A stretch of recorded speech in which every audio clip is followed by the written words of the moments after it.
We are here to talk about impression mats, and largely I'm going to be showing how to panel wrap a hexagonal cake with a honeycomb texture with hexagonal cutouts, and then obviously we can gild this as well to make it look beautiful and golden honeycomb. Not that honeycomb is gold, but you know, we embellish slightly in design, so it's fine. So I've covered this. This is just a dummy tier, so I've covered this hexagonal tier in blue sugar paste as per the tutorial that we did a few weeks ago. Was it last week or the week before, on how to achieve dark colours with your sugar paste? So this has also been painted as well. And the reason I've done that is because I'm leaving the top clear and I'm doing these beautiful cutouts as well. I don't know if you can see actually. Another good afternoon. You've saved me from Jeremy Vine. Yes, whoop whoop. So this is what we're doing. I'm going to see if I can switch you to the front because you might be able to see a better view of it on the front. So originally this was a cake hi everybody. Originally this was a cake I designed for a friend of mine who got married in New York and then had a lovely reception back in the UK, in Manchester. And as I mentioned the other day, I can't remember what it was on, but the worker bee is a big thing for Manchester. It's like you see it everywhere, on bollards in the city centre, on just lots of sort of council-run sort of elements within the city. So things like bollards and light lampposts and things like that. You'll just see the black worker bee with gold embellishments on it, and it's supposed to signify. Obviously, the worker bee is really hardworking, and the whole industry that happened, like, made Manchester what it is today, basically. So you'll see the bee emblem cropping up a lot in Manchester and Cheshire. So she wanted to incorporate the honeycomb. Plus, it's really beautiful. It's a really beautiful texture, and you all know that I love textures. So it was done on her cake. She had a slightly darker blue cake than this, but I wanted to show the blue on here. Sometimes on camera it shows darker than it actually is. So and it would just look black. So I've done it a slightly lighter blue on here so you can see. And then I'm going to show you how I create this, and so that you can either recreate it in your own colours or whatever you want to do, or use it on cookies or in a different way on your cakes. So we will come back to that in a second. But first of all, I just wanted to grab these behind me because I want to just spend 5 minutes talking about impression mats, because sometimes people are not quite sure what to do with them or what they are, and it's worth just covering this off for people that are looking on cake decorating sites at different tools and wondering what to buy and what to spend their hard-earned money on, because there's just so much stuff. So impression mats. I did actually have some silicone ones as well, but I don't know where they've gone in the madness of this week. They've just disappeared. Anyway, so this first one here, what I've done is I've just rolled out a few pieces of sugar paste and just imprinted them with 4 here. This is from a company called Full Moon's Cauldron.co.uk. They're textured sheets, and there's different sets you can get. So there's one called Nature One. And you can use these for chocolate, you can use them for sugar, you can use them for clay, you know, if you're making pottery or anything like that. They're just impression mats. On that note, you don't have to buy the ones that are specifically made for cake decorating. So here's some that I actually have used previously, and these are actually metal that I bought from B&Q. So you can get these texture sheets from DIY stores, and obviously as long as you sanitize them and give them a good clean and everything, and just use them for food use, you can create all kinds of different textures. Don't know if you can see that one there on the back of my hand. You can create all these different textures and effects on your cakes.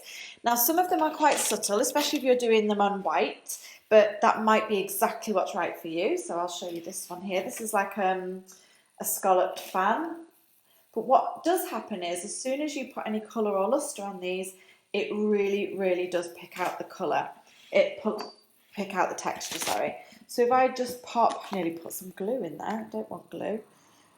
If I was to just pop a little bit of lustre onto this, for example, it's a bit more liquid, then you would be able to immediately see all of these textures a lot better. This one I think is supposed to be like animal fur. This is stripes, and this is kind of like a square pattern, but there's so many that you can get. So I'll leave half of it unlustered so that you can see. So sometimes you might want the more subtle effect of just the white on white with no luster or no colour, but sometimes you absolutely want to draw attention to it. And of course you could just use a white luster. This is like a creamy ivory, just so that you can see it, but even if you use like a white luster, it would just help to pick out those textures. Just do that top one, which I'm pretty sure is like an animal. It's supposed to be like, I think it's supposed to be animal fur. I don't know if it says on it. No, it doesn't. I think these are actually designed for using with clay, these specific ones, but you can get loads of different types and makes. So there's an assortment here from CK Products. That's squares. This is like diamond pattern. And then there's like chevron ones. This is the one that I've used on this one. Out of this set is the chevrons. There's some lovely just lines, thicker lines, bigger diamonds and smaller squares. So this is quite a nice set, this one. And you'll see that these are much bigger. And it's because these ones are specifically designed for cake decorating, whereas these ones were designed, I think, for clay. So the CK Products do ranges, and usually a lot of them come in like specific, like a collection, like a bundle. Like this one was supposed to be nature, like this one was fur, and then there's like a tree bark one in here. I think that's a tree bark one, but obviously they're quite small. So it depends what you're going to use them for. I don't know what that is, but it's really kind of cool. I might do that in a second just to see what it looks like. And then this is a different set. I can't remember what this set was called because I've lost the packaging for it, but it's definitely more squares and circles and lines. So it's definitely not the nature set, but it was a different set that was a bit more geometric, I guess.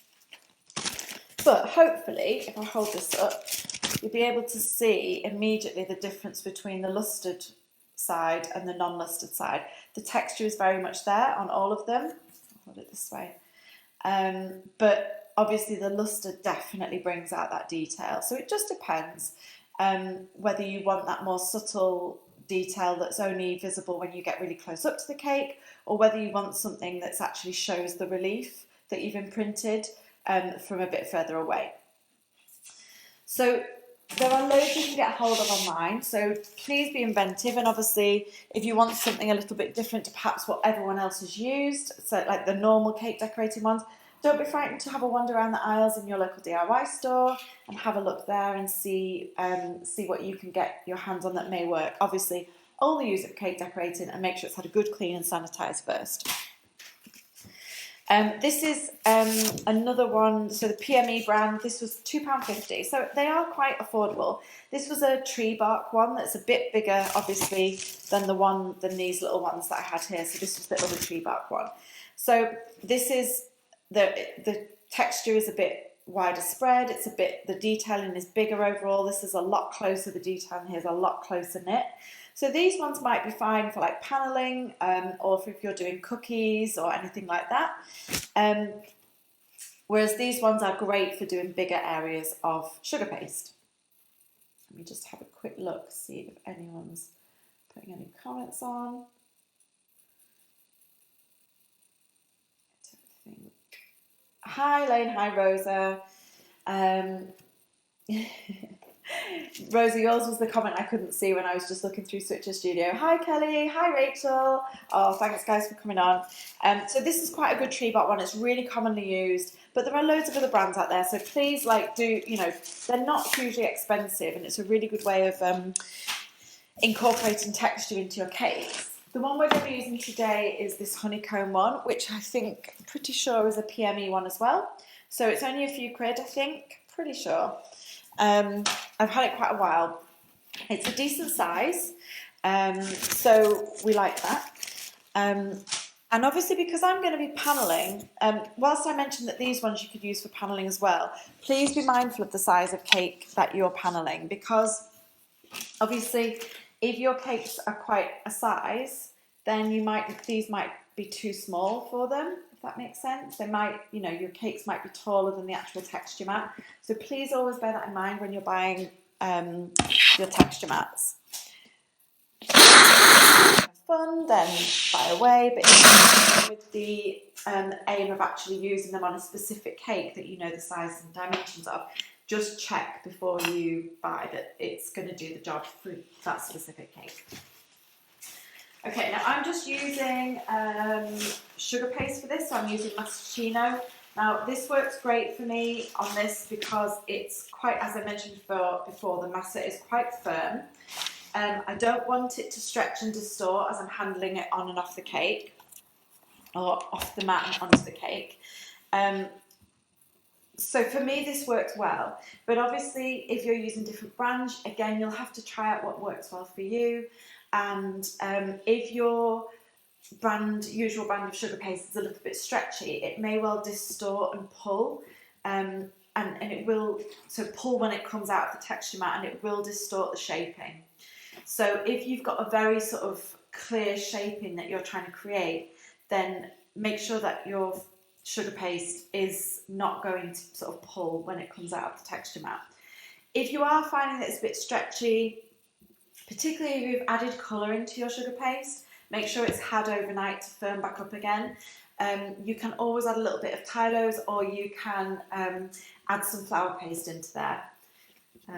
I would try and avoid adding full-on sugar paste to this because obviously it's going to get cut up and eaten. Well, that's the aim, unless it's a dummy cake, of course, because it will set, really quite firm if you just use full-on flour paste, and then it's tricky for the cake just cut through and it's all going to splinter and snap and everything.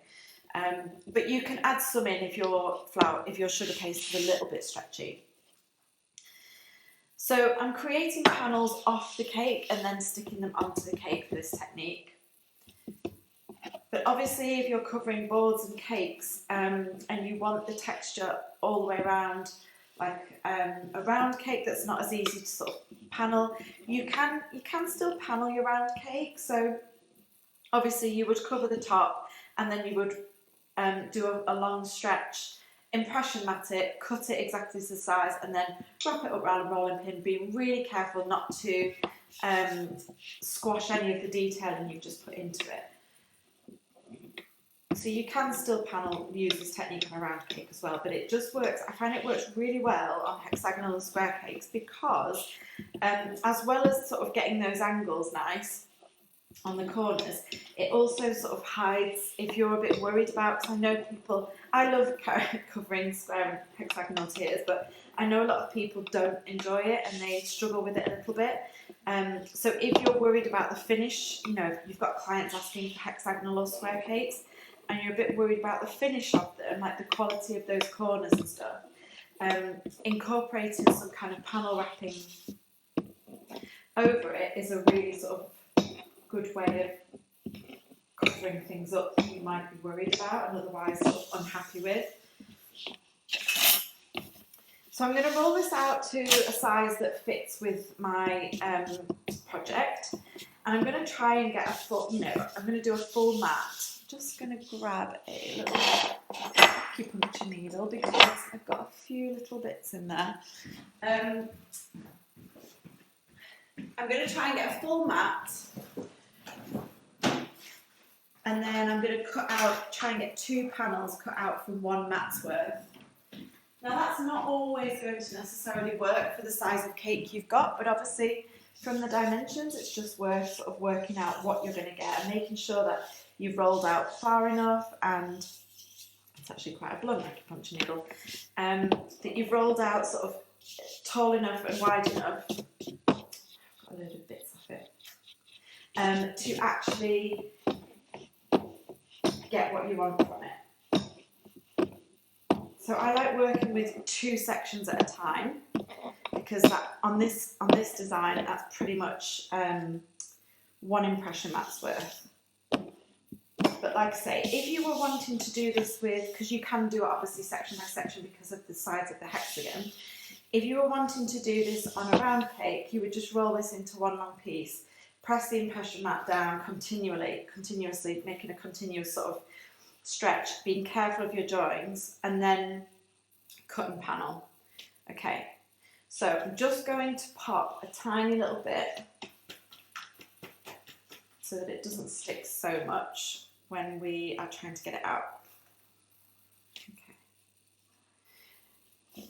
So I've rolled my sugar paste quite thin, so it's about 3 mils, 2 to 3 mils, because we've already got, which is what I usually roll out for covering. So I'm not wanting to add another sort of bulk layer to this, so like 2 mils is great.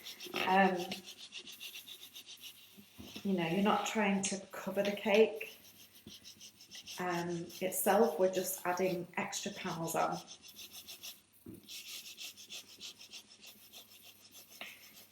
And the only reason that I'm doing this on top of a pre-covered cake is because of those cutouts. So it's just a nice way of incorporating another level of detail. Because within those cutouts, I then put other things. So I did some calligraphy and I did some little gold bees in the centre of them. So I'm just using my smoother to make sure I've got, because if I try to do this with my hands, I'm going to put pressure certain places and I'm going to miss others. And you may still do that with this, but this is quite a nice mat insofar as you can relocate the mat. Once you've removed it, you can relocate it in all these patterns, in all these little divots quite easily, and then press down any areas that are not as obviously impressioned. Okay.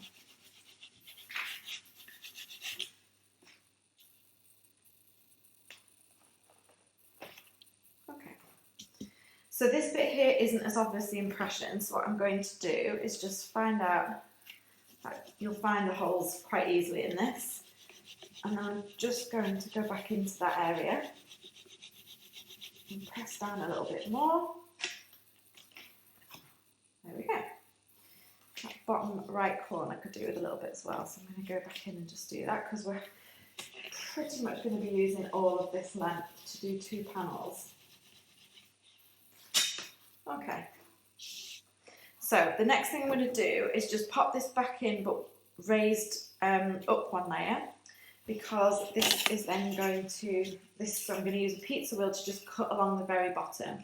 So the bottom, I don't know if you can see, is here, and the bottom of the texture mat is here. The bottom of the actual mat is where the knife is, and the pattern is just, so I've just lifted it up and popped it back into the shaping. And I'm just going to use it to cut a straight line, and that will be our bottom edge. Okay. Keep that to one side.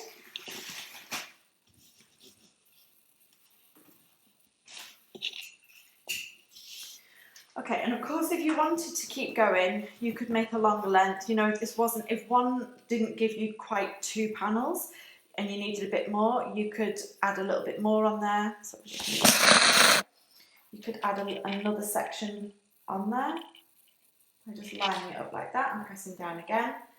And the same at the other end, so that you could get to, you know, if yours was, I think this is a 10-inch hexagon. If you had a 12-inch hexagon and you just needed that extra little wider panels on each section, you could just do it this way. Okay, so to measure our panels, now you could create a template for this. So you could create one template and then cut it 1, 2, 3, 4, 5, 6 times really quickly. Just use the same template just out of a piece of cardboard to put each time. And if I was doing a lot of these, then I would probably do that. But because there's only 6, I'm just going to go ahead and measure it. So I know that width-wise across each section, it's 13 centimetres.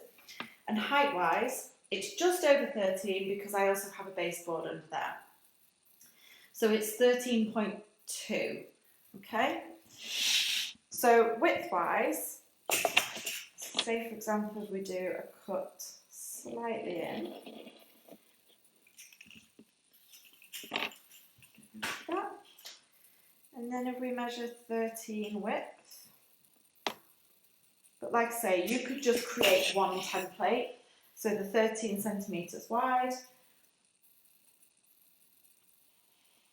by the 13.2 centimetres tall, and then it would be a bit quicker this, but it's totally up to you. If I'm doing lots of things, then I always create a template.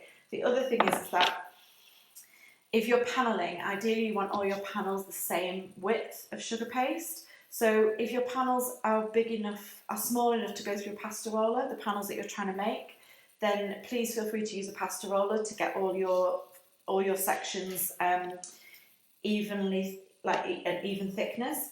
But yeah, you might be like, for this, I think these might have gone through a pasta roller, but like I say, I'm not having to do that many of them. So I'm just going to go ahead and cut using a knife. Okay, so that's how wide it is. And then we're going to cut another one. Same again, 13. And what I've done on this design is that I've done every other one with a cutout, with a hexagonal cutout in the middle, so that you can see that lovely navy blue sugar paste popping through. But you don't have to, you can just do it, you know, as the solid hexagonal texture.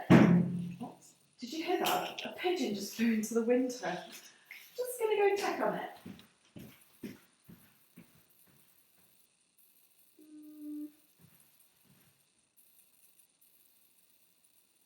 Yeah, it's okay. Oh my gosh, that gave me a fright. It's okay, it's just having a little sit down. It's a bit dazed, but it's okay. It's moving around. Oh my gosh, that scared me. Poor thing. Poor little thing.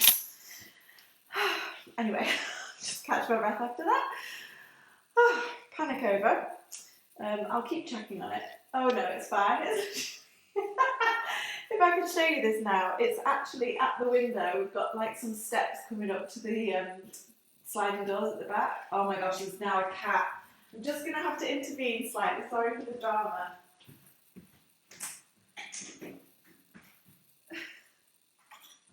That cat needs shoeing. I'm sorry, it's going to get the dirt. Oh. Oh my gosh, sorry guys for the drama. I just couldn't cope with the cat trying to get... The cat was literally, because the birds just sat on the step looking in the window, having a bit of a rest because obviously it's dazed. But yeah, the cat was like prowling, like stalking the bird. Oh my gosh. Sorry for the drama. Back to caking. The bird's fine, I can see it. Yeah, if you weren't paneling and if you weren't doing cutouts, sorry, you could just do this straight onto your ganache. Obviously do a top panel, whether you wanted that textured or not, and then do each of your side panels. So you could do this directly onto ganache if you weren't doing cutouts, but I wanted to show you the addition of cutouts as well. So I've covered the cake already with that nice blue underneath. So, still like watching the pigeon. The drama. I wonder if my husband's watching this, he'll be laughing his head off. Sometimes he has it on his phone while he's working. So 13 and 2, so 13 centimetres and 2 mils is our height. So that's going to take us pretty much to the top of that. I think he's just seen the bit where I've talked about the birds because he's coming down the stairs. Rich, all drama's been kicking off here. There's a pigeon just there. We just go around the other side and check on it. And then this cat came in and started stalking it because it was really dazed and flapping all over the place. Poor little thing. Can you see it? It looks okay, but bloody cat. Not our cat. The cat. Okay, so again, I'm just using the pizza wheel to just cut along the top of that. Now, can you see here where I have the slight little bits there that are missing? You can either go back in and with your impression mat and capture those, or you can just turn this over and make that the bottom of the cake. Because what we want to do is make that top edge look really nice. And then do another set on here. So 13 and 2. I hope you're all still with me after the cat pigeon drama.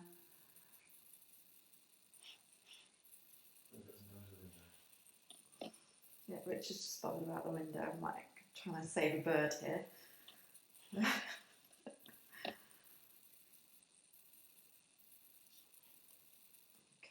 so we're going along and cutting. So we've managed to get 2 panels. So you'd only have to roll this out 3 times to get all 6 sides of your cake. I'm just going to... The reason I use a pizza wheel for doing the actual cutting bit is because I found that if I use a knife, it can drag and pull and distort the shape, and I don't want the shape to be distorted. So I just use the pizza wheel because it kind of cuts without pulling, just cuts with the pressure downwards. Okay, so set that one aside. So the next one we're going to do on here, I'll show you on here, I'll switch you over. So on here I've got a normal one, and then I've got a cutout, and then I've got a normal one. So the next one I want to do is going to be one with a cutout. So I've just got a set of hexagonal cutters. I use this set here, they're great for, I use them a lot for cookies and things like that. So this is it's the smallest one, I don't think so. Let's see. Yes, it is the smallest one. And obviously you can either have it this way or that way. So I'm going to go the same way that the actual pattern is, where the straight edge is on the top rather than the point on the top. But you can do whatever you want. We're finding my central, we're just cutting it out and moving it.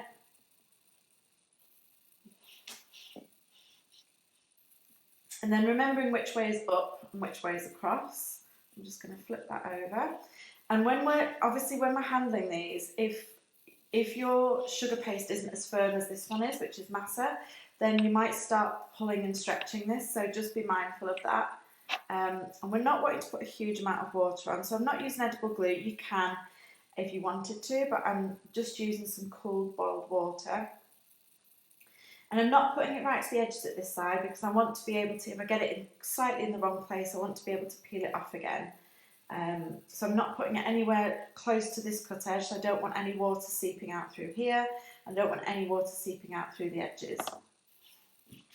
Okay, just going to pop something under this so that hopefully you can see a little bit better. Oops, didn't have my camera on the right way. Sorry that whole time. Way better than Jeremy Vine. Oh, thanks Elaine. I don't own quite as much as Jeremy Vine, but yeah. So sorry, I completely messed that up. I didn't have the camera turned the right way. So I've just cut that out using one of the, I use the Ateco cutters. And this is the smallest one from the set. It's a really nice set actually. So yeah, I just cut that out, turned it over, put water on. I haven't put it too close to the edges, either this edge or these edges, because I don't want any water seeping out. But yeah, apologies, I forgot to switch my camera back. Okay, so this is the top, these are the sides. So what I'm going to, it's a funny angle for me to do it at. So what I'm most bothered about at this stage is making sure that top angle is level and the left and right ones are where I want them to be. So if you've got any moisture on your hands from touching the back of that, be careful because you don't want to then lift any of this colour off. Okay. So I'm just making sure that that top is level and flat, and then I can go and just check that the rest of this is in place. So with the left and right, what I'm doing with the left is slightly overlapping the edge from the last one. I don't know if you can see that. Just slightly overlapping it. And gently pushing it down. Okay. And then you can go check the right edge. So the right edge we're wanting to be lined up pretty much directly with the edge of the cake. And then we'll go and check that the hexagon hasn't distorted in any way. And then we'll just go and pop down that bottom edge as well. And at this stage, you can lightly just sort of, if something is slightly out, you can just sort of brush it over gently with your thumb or push it back in. And if you've got any little bits that now on the edges need a little bit of water, you can just go back in with a smaller brush with a tiny bit of water. Make sure that top edge is nice and secure. And same for those bottom corners, because we don't want any of those lifting off as we continue to handle the cake. So when we come to sort of move it off this board and onto a baseboard, or we come to stack it, so these corners here will just now go and pop a little bit of water in and just make sure they're then sealed. Okay, we get that. You can see this bit here is not quite stuck down, so just pop that down gently. But the hexagons are not distorted anymore, you know, they're not distorted at all, they've maintained their shape. And then you can go and move on to the next one.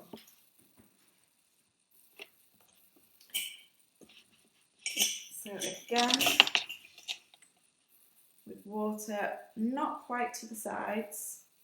I don't want anything popping out of there. But if you've got any excess water on there, just take it off. You're just wanting enough on there to make the sugar paste go a bit tacky. Okay. Starting off looking at this top line, making sure that's nice and neat. If you've mismeasured at all, or miscut or anything like that, or one side is slightly different size to the rest, then, and say for example you've got excess at the bottom, don't worry, you can cut that off with, you know, use your ruler to just sort of mark it off, and then, you know, if you've got some overhanging the bottom here, and then use a really like a fresh blade. If you're doing this with a craft knife, which I recommend you do, have that handy. Make sure it's got a nice fresh sharp blade on there in case you do need to go back in and do any cuts. Okay, so I need a little bit in this corner.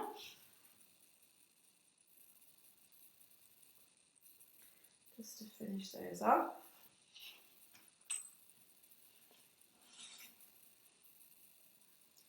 Loose. Just going to push that over a little bit so it's nice and in position for the next panel. And this needs a little bit of water down here. And like I say, you can do these in a coloured sugar paste if you wanted. But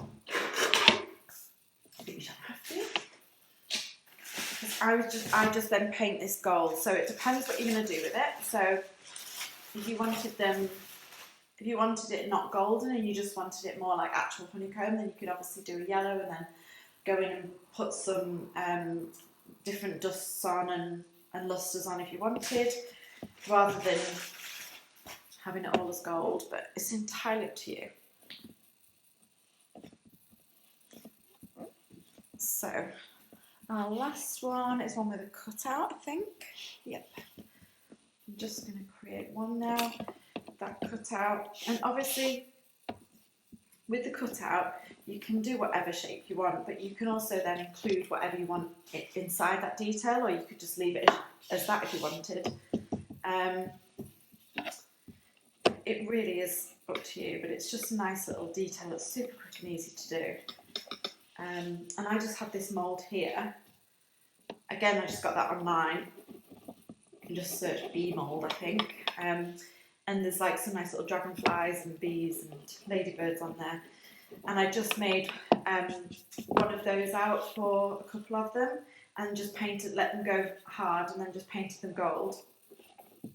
And they were really cute. I've used those on a few wedding cakes actually, just little details like within flower arrangements and stuff like that.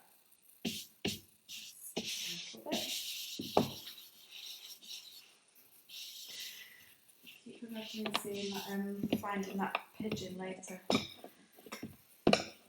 Yes, cat. Sorry about that.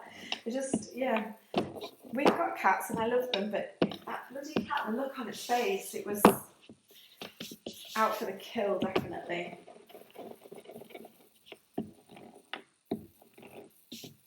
But yeah, this definitely would be quicker to run through a pasta roller, but you'd have to make sure that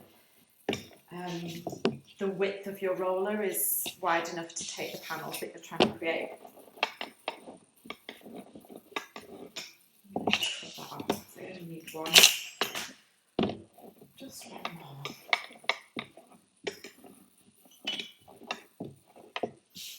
So when it comes to then painting these, so I am going to add some gold lustre and then some flecks of gold leaf on there as well. Again, just to add another, because obviously you guys know that as gorgeous as the lustres are, there is nothing quite like a bit of gold leaf to put that bit of shine. Yeah, so I do love the gold leaf, so it's quite nice to add on. Just in tiny amounts, you don't need a lot. But if you are going back in and painting this, obviously please be careful that you're not splattering paint where it's not supposed to be, especially if it's lustre paint, because it can be a little bit tricky to remove. You can do some damage control on it, but it can be a little bit tricky to remove, especially if it's on another painted surface like the dark blue, because it will lift off.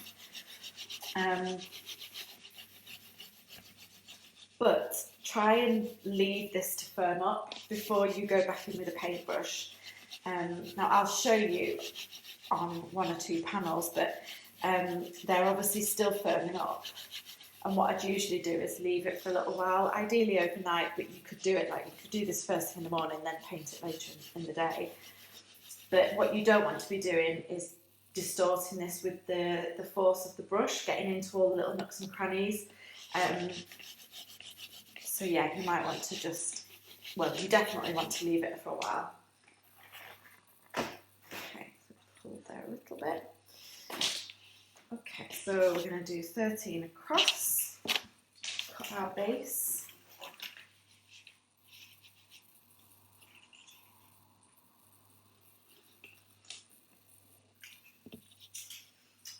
It's all being very quiet.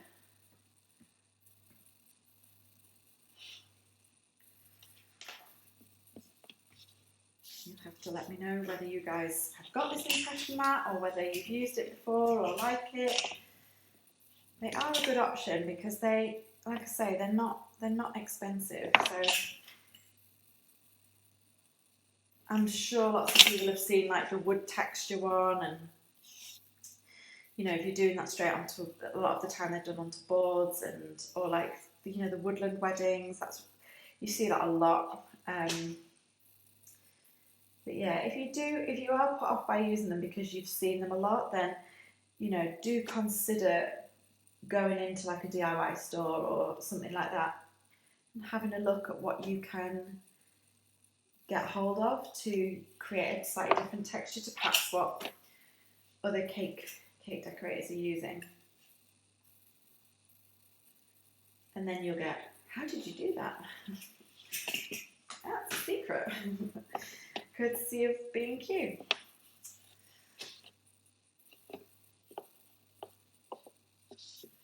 Okay, so we're going to do 13 and 2.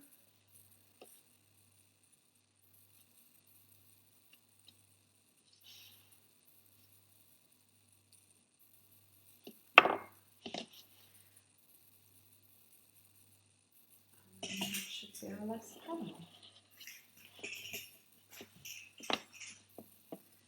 Okay. So our last one goes on, and then we're going to add a little bit of gold because, you know, we love it. And it does go so well with the navy blue.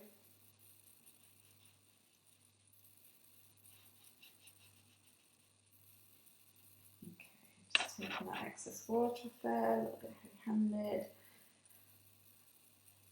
Oops, that was supposed to be a cut-out one, never mind.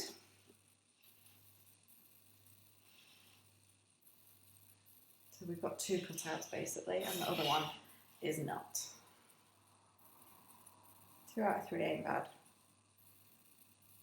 It's just sitting a little bit low.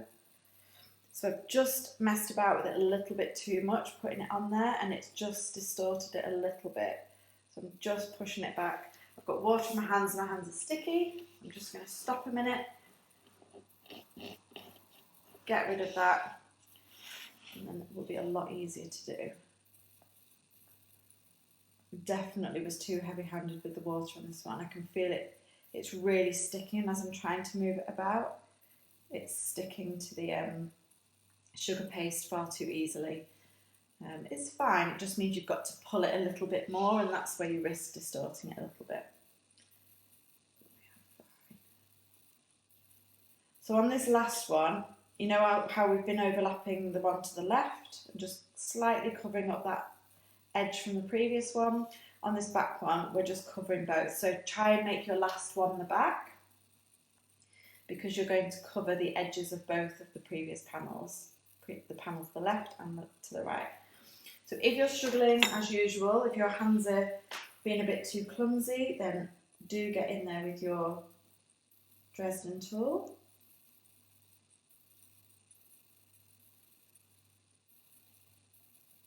To avoid being too clumsy. And I'm going to go in and just secure those corners.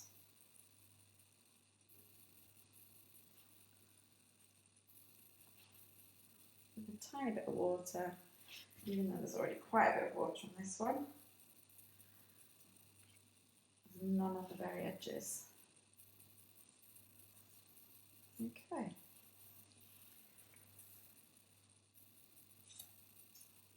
Now make sure all your top lines are nice and secure and level, and they're flush to the actual cake. I'm just checking these top bits along here are all sort of attached, and there's no sort of bits that are flaked, like pulling away. I'm checking each of the sides to make sure they're sort of straight and they're covered and they're attached.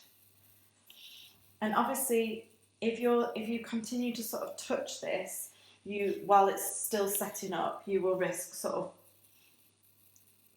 just not denting it, but just sort of squashing it a little bit,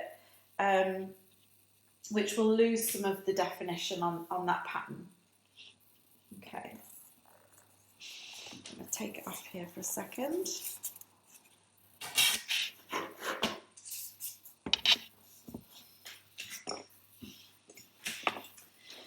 And I've got some more gold.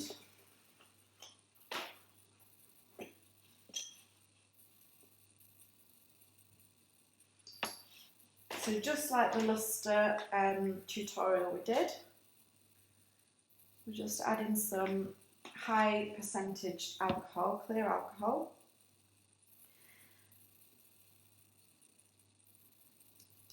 Now with this, ideally, like I said, you would leave it a little bit to firm up, because you're not wanting to be heavy-handed with the brush, but you are needing to get into all the little nooks and crannies. Just check your comments. Any questions at all, guys, please do let me know about impression mats or anything else. Can't see anything at the moment.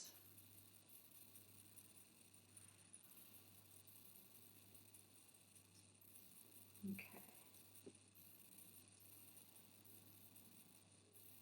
So you're wanting to make sure all the lustre is properly dissolved, but it's not too runny. And we're just going to start adding that on. So it's a good coverage, this. This is the Fake Cahill, let me see which one this is called. Signature Gold. This is definitely one of my go-to golds. It's really good coverage, but you know, she's got other golds in the range as well, but it's a good quality one. Now, because we've used a clear alcohol with a high alcohol percentage, rather than like using vodka, it's given us good coverage, and it will also dry quickly. So even if you wanted to go back in and do a second layer, you could do that. You know, by the time you finish the first layer all the way around, easily be able to just crack on and do the second one.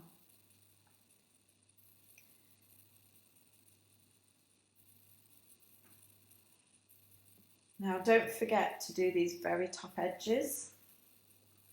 So we don't want any excess on our brush at this stage. Just wanting to carefully go along. Make sure we do that top edge. We don't want to go onto the blue. So back to talking about the moulds tutorial we did the other day. Talking about if you're doing moulds and then painting them like gold or any other colour like that, then you need to be careful, obviously, to make sure that get all the edges as well,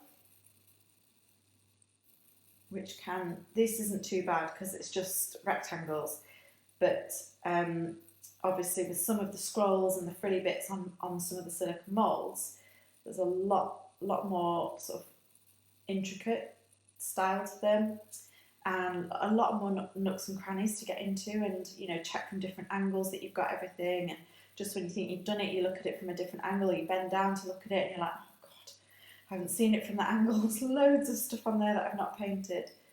So please make sure you allow your time to do this bit. I think I say that every live that I do. Please allow enough time for this and make sure you're charging for it. I'm on a mission to get everybody charging properly for their time and their mad skills.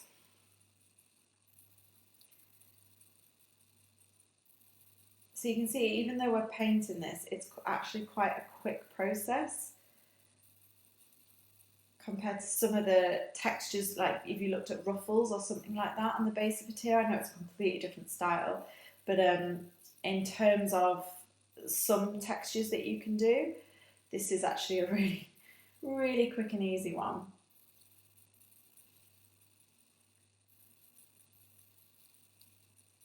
But I must stress, like, having the right consistency to your paste is a big part of that, because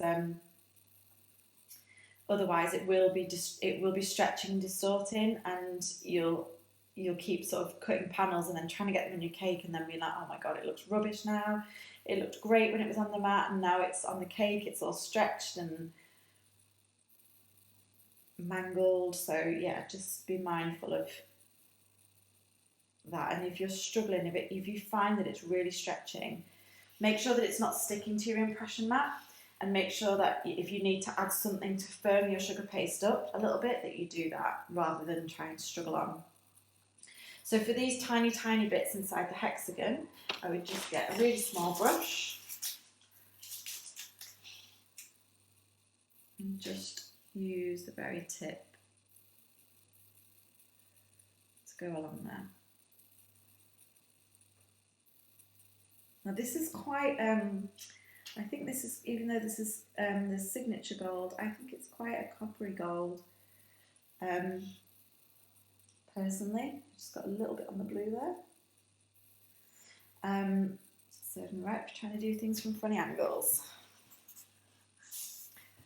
So when it comes to then adding gold leaf on, I've just got more on the blue there. I'm doing this upside down, and it's very strange. Obviously, when it comes to adding gold leaf on, it might be quite a different gold to what the paint is. So that might not be an issue. You might not mind that at all, but it might be. And you might be like, oh my gosh, it just doesn't look right at all together. So again, just bear that in mind, the different tones of metallics. So I can see from here that this is going to need a second coat in some places. Now I always tend to do 2 coats. But yeah, just be mindful of that. Got a low battery warning on one of my phones. I think the battery needs replacing on one of my phones. It just doesn't seem to charge very well. We'll see what we can do. But hopefully you can see already there that it's starting to pop a bit more. I'm literally denting the back of this cake because I put it on its side, but there's nothing to be done. So I can already go in and add sort of secondary coating there. And just really build up that gold.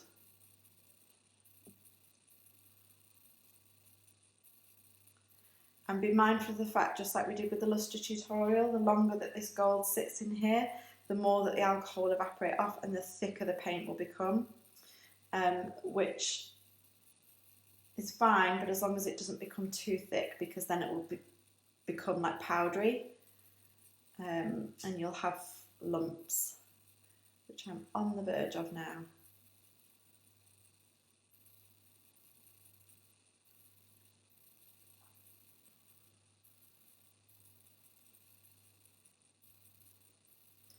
But it's not a difficult task, this. It just takes a little bit of time and concentration. and you'll be absolutely fine. But like I say, it's just getting them, getting confident, getting them cut and onto your cake without any pulling or distortion. But with some of them, because this is such a repetitive pattern, with some of them it doesn't matter that much if you do distort it a little bit, because the pattern is so sort of, it's a lot more random and abstract than this.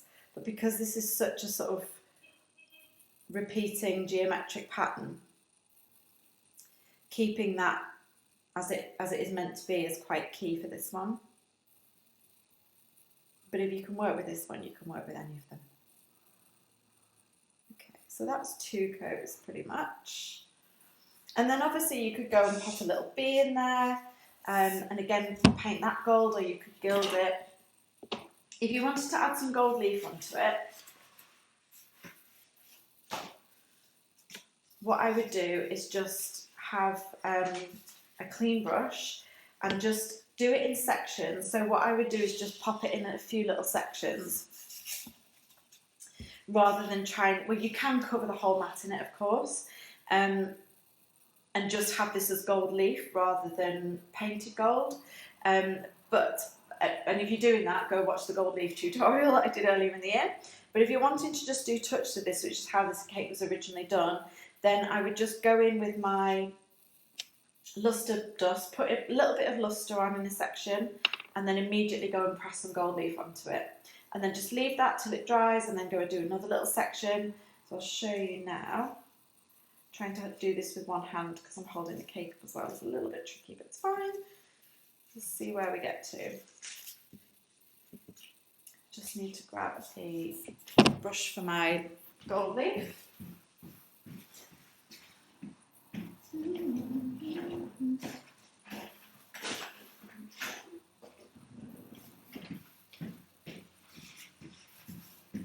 So this is the loose leaf that I've got here, but I've also got the transfer sheets as well. So if you want to learn about the difference of those, please just go back and watch that tutorial that we did on metallic leaf earlier in the year.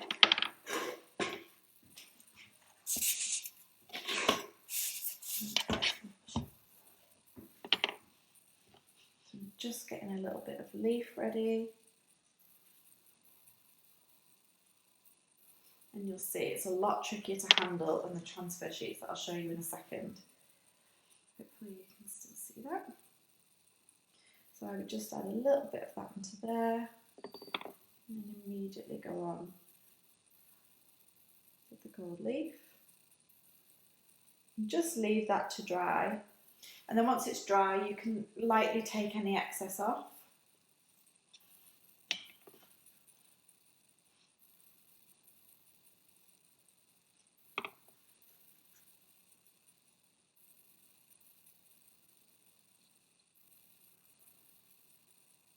And it just gives it another little bit of detail and dimension, really.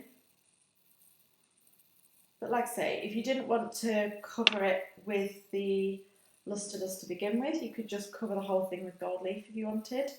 Obviously it's going to cost more and it's going to take a little bit more time, but it depends on budgets and things like that.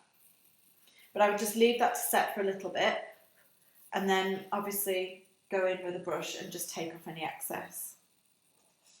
Hopefully you can start to see, I'm totally mangling the texture on the back here as I'm holding it, but yeah, hopefully you can start to see that. And then if we wanted to, just make a tiny little bee and gild that and stick that in the middle.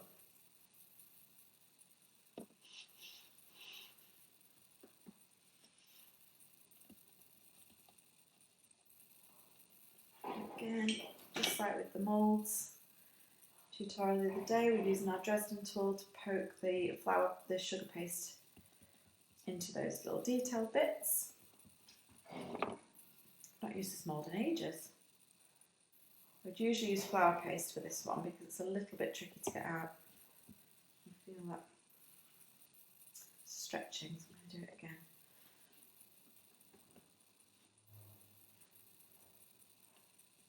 all being super quiet. Let's see if there's any more comments.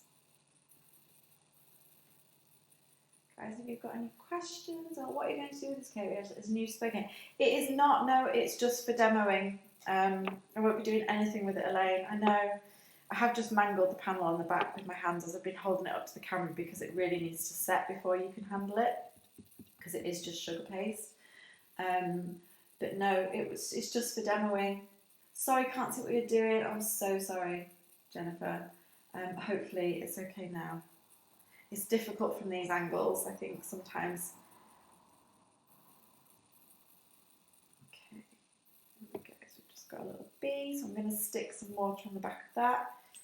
Stick it in the middle of my hexagon and then paint him gold as well. Decided it's a him.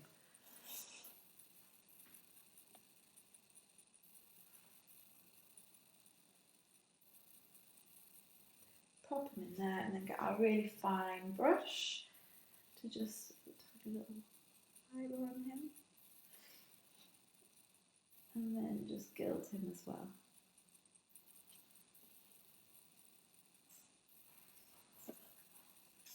Yeah, right on his back now. That's a bit better. It's not going to roll anywhere either because it's a hexagon.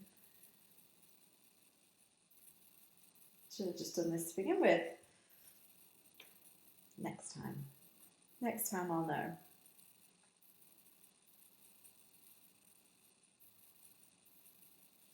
I do find the gilding of things, I do find it quite therapeutic. And because it just looks awesome.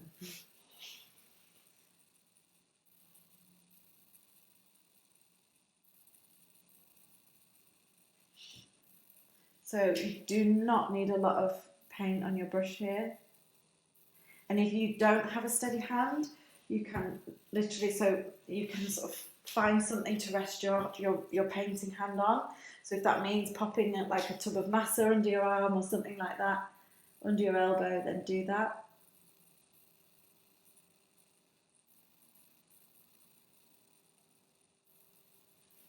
Okay.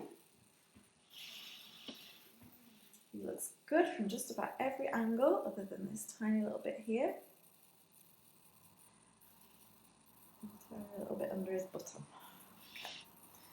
And that's the paneling. So on these joins, you might see there's some tiny little bits in here. Go back in with your small brush at the end and just get any bits that are in there. If you need, that you can just slightly see from a side angle.